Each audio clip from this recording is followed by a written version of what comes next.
demain. Suivez les performances sportives de nos équipes locales avec nos analyses et commentaires en direct au FM 93 Rimouski. Jusqu'à 10h, Réveil Rimouski, la référence en information. Rimouski et l'Est du Québec.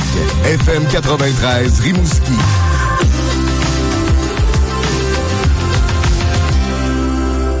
9h18 minutes, dernière portion d'entrevue pour l'émission de ce matin, donc une émission chargée. S'il en est une, c'est donc Jean-François Lévesque qu'on reçoit, Jean-François de la Maison d'Auto Fortier et sa chronique automobile. Jean-François, bonjour. Bon matin, Michel. Donc, aujourd'hui, tu nous présentes un invité, un Rimousquois d'ailleurs, qui vit maintenant à l'extérieur, Guillaume Labbé. Il est pilote automobile et je te laisse aller. Tu le connais, c'est un ami d'enfance. Exact. Qui a commencé par modifier des véhicules et qui maintenant donc performe sur les grands circuits. Absolument.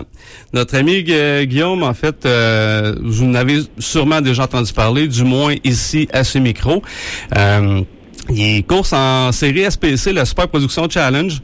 C'est une série qui a des courses qui se déroulent au Québec et en Ontario. Puis Guillaume, pendant un petit bout de temps, je vous jasais qu'il était premier au championnat. Ben, il est champion de la série SPC. Guillaume Labbé, bienvenue ce matin. Bienvenue, M. Labbé. Bon matin. Bon, hey, félicitations en tout début, excuse-moi. Vous allez entendre une petite note amicale. Moi et Guillaume, justement, on est deux amis d'enfance. On se connaît très bien. Fait que je trouvais ça justement très intéressant de pouvoir avoir le champion de la série SPC avec nous autres ce matin.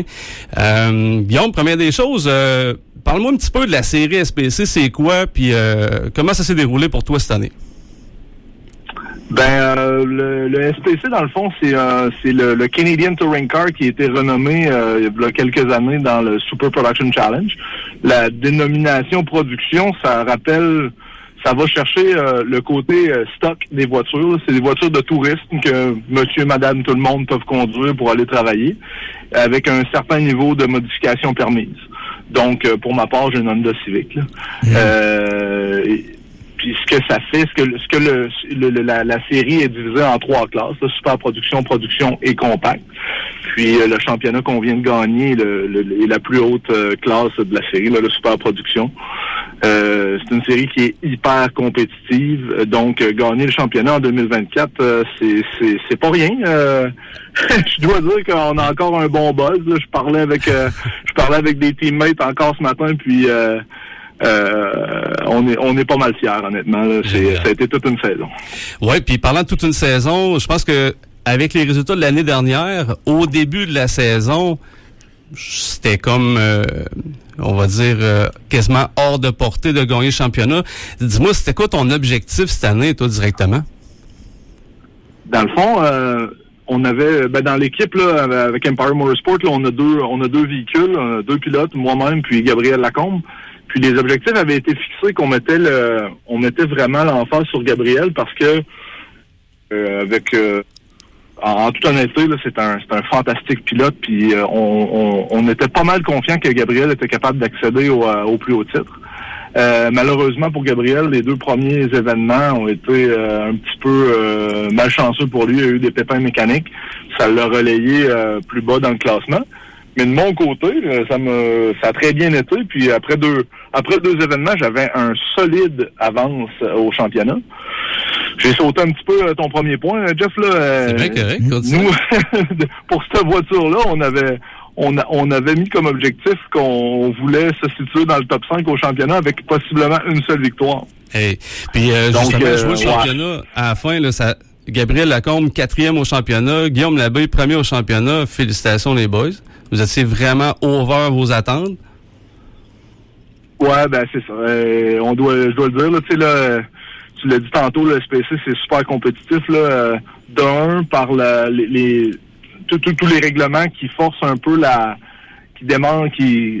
centralise la performance, dans le fond. Tu sais, là, chaque voiture, peu importe sa marque, sa sorte, est très compétitive.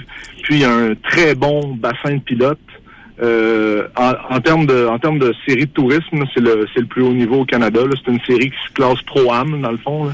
Puis, c'est à la porte, dans le fond, des séries professionnelles américaines. Je pense que le type de voiture, le niveau des voitures est comme encadré aussi. Vous pouvez pas faire ce que vous voulez. Je pense que dans ta série à toi, c'est comme maximum 300 forces. Vous pouvez jouer, oui, un peu sur la performance, mais je pense que vous êtes super encadré, super checké à ce niveau-là, c'est ça?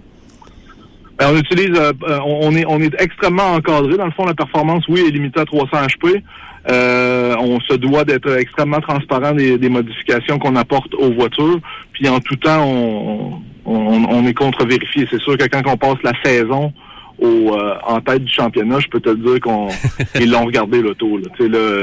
Puis le dernier point c'est un peu pour le commun des mortels, c'est un peu dur à analyser, mais on utilise un pneu de rue. On utilise un pneu Nankang que n'importe qui peut acheter. Donc, parlant de ce pneu-là, moi, j'ai vu les photos de tes pneus. Je pense qu'à la dernière course, au dernier tour, ils étaient détruits, débattis, là.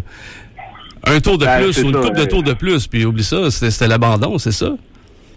Si on parle, mettons, le championnat s'est gagné dans le dernier tour, à la dernière course à Calabogie, qui est en banlieue d'Ottawa ce week-end, on a dû appliquer une stratégie assez bien rigide pour être capable de gagner le championnat, parce que nos voitures traction sur ce circuit-là sont extrêmement désavantagées. Il y a un type d'asphalte qui est très rugueuse. La pierre dans l'asphalte est comme très, très dure. Les voitures de propulsion étaient très avantagées, tandis que les tractions désavantagées. Kurt Whitmer, avec lequel je me battais pour le championnat, lui, avait rien à perdre. Il avait au contraire tout à gagner, donc il est parti comme une fusée. J'ai été obligé de me construire une petite avance, puis je dois le dire, là, je suis très humble par rapport à ça. Là. Pas de Gabriel pour protéger mes arrières. Probablement pas la même discussion ce matin. Ah ouais, absolument. Justement, parle-moi de ton équipe un peu. C'est oui sur la course, mais dans les pits, c'est hallucinant. Là. J'ai eu la chance, j'en avais déjà parlé dans les chroniques précédentes, j'ai eu la chance de travailler avec vous autres, avec Empire Motorsport pendant le Grand Prix de Trois-Rivières. J'ai adoré mon expérience. Parle-moi un petit peu de ton équipe, s'il te plaît. C'est tout, honnêtement, c'est tout du monde qui est autour qui est dans notre cercle social. Quand on a Empire Motorsport, là, j'ai eu une période de break, là, début 2020, autour de la COVID. J'étais plus impliqué dans la course. Gabriel est revenu vers moi pour créer une plus grosse équipe. On s'est mis ensemble. Gabriel a amené beaucoup de potentiel humain dans cette équipe-là. Gabriel, en soi, est un fanatique du data et de la consultation vidéo. Pour ma part, ça m'a beaucoup aidé dans mon pilotage. Les gens autour de cette équipe-là, on s'en cache pas là au Québec, là, les courses automobiles, c'est pas ça qui est mis de l'avant. Là. C'est dur de recruter des gens, c'est dur d'avoir du budget pour supporter ces gens-là. On leur fait manquer de l'ouvrage. C'est vraiment des passionnés. David Gariepi, des gens que tu connais aussi, Éric April, Mylène Rioux de Rivière-du-Loup, Dorian Priem. Christian Boucher, Mathieu Chéné qui était avec nous en fin de semaine, Joe Dufour, une autre personne que tu connais de Québec. Ouais.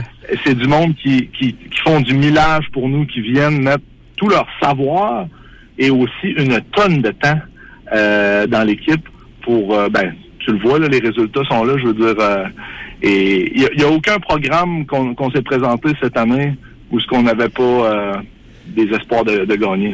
Puis on avait les moyens de nos ambitions. Oui, effectivement, l'équipe, c'est extrêmement important. Parlant d'équipe, c'est pas juste une histoire de cercle, c'est une histoire de famille de ton bord. Tu sais, ta blonde Maggie qui nourrit l'équipe, les parents, les beaux-parents s'occupent des enfants. Parlant d'enfants, Simon et Sophie, 2 enfants en bas âge, sont dans le pit avec vous autres. Je pense que ça doit te ramener 2 pieds sur terre pour être sûr de revenir à la maison après ça. Ouais, écoute, ça rajoute je sais pas si c'est de la résilience. Je sais pas si c'est de la résilience ou de l'inconscience, mais je pense pas vraiment à ça quand je m'assois dans l'auto. Là. On est là pour performer, puis on n'est pas à l'abri d'accidents ou de quoi que ce soit. Là. Je sais que ça va vite, là, mais effectivement, une chance que cette gang-là autour de moi pour nous supporter, parce que encore une fois, tu sais, la course automobile, c'est souvent vu comme un one-man show, mais Ça l'est vraiment pas, là. Chaque personne est une portion de l'ingrédient dans la recette, là. C'est exactement comme une entreprise, dans le fond. Puis je vais juste rappeler que tu es propriétaire de TJL Transport. Justement, parlant de TJL, je t'ai vu gérer une urgence, faire du dispatch juste avant une course. Moi, j'ai déjà eu à faire ça dans une course de karting amicale, puis juste le stress puis le casse-tête. Je me suis ramassé en tête à queue, je me suis fracturé 2 côtes.